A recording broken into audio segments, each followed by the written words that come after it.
Love कंजलोचन कंजमुख कर कंज पद कंजारुणम।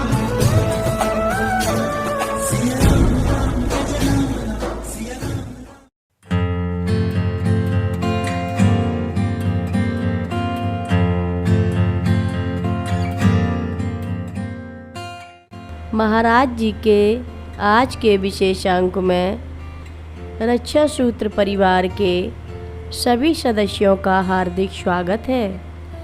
बाबा जी के भक्तों को राम राम, बोलो सीताराम। हम महाराज जी के पास पहुँचे जीवित आत्मा की तृष्णा से प्रेरित और उनकी प्रकाश से आकर्षित होकर हम यूरोप और ग्रेट ब्रिटेन, संयुक्त राज्य अमेरिका और कनाडा, ऑस्ट्रेलिया और दक्षिण अमेरिका से आए। हरमन हेसे ने अपनी यात्रा पूर्वक में कहा है कि यात्रीगण के पास अपने विशेष कारण होते हैं, लेकिन सभी का एक ही लक्ष्य होता है।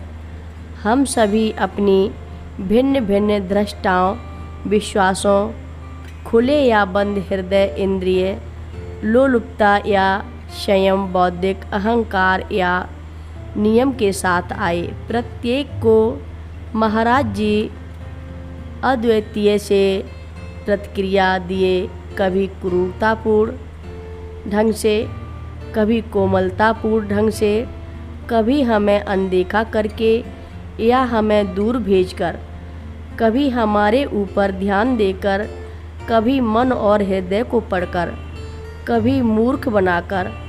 वह उसे शांत करने और हृदय को खोलने के लिए जो आवेश हम सबको उसके पास लाया था वह कर दिया।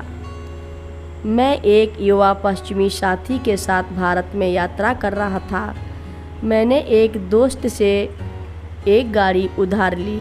लैंड रोवर से पहाड़ों में आया था, इसलिए कि इस युवक के वीज़ा समस्या को हल करने के लिए अपने गुरु का पता लगाने के लिए मेरा मन खराब था। बहुत सारा हैशिश सिगरेट पीने के कारण, बहुत समय से भारत में रहने के कारण और मुझे किसी गुरु के पास जाने की खास इच्छा भी नहीं थी। हम एक मंदिर पर रुके और उसने पूछा कि गुरु कहाँ है। गाड़ी के चारों ओर इकट्ठे हुए भारतीय लोगों ने निकटवर्ती पहाड़ की ओर इशारा किया। एक क्षण में वह गाड़ी से बाहर निकलकर पहाड़ की ओर दौड़ा। उनके पीछे वे लोग भी दौड़ने लगे और खुश दिख रहे थे कि वे गुरु को देख पाएंगे। मैं गाड़ी से बाहर निकला।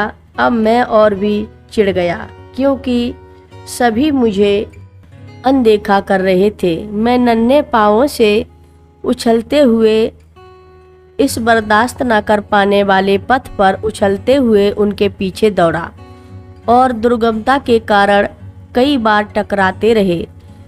मुझे गुरु को देखने की इच्छा भी नहीं थी और यह सब क्या हो रहा था।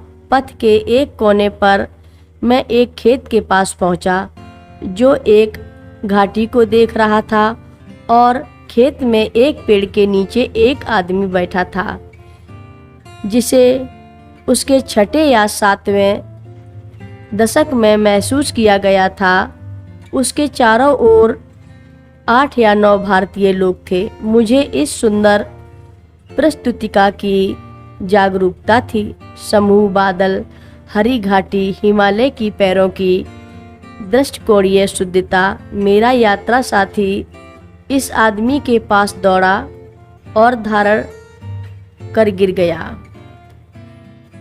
पूर्ण लंबाई के साथ प्रणाम करते हुए वह रो रहा था और उस आदमी ने उसके सिर पर हाथ फेरा।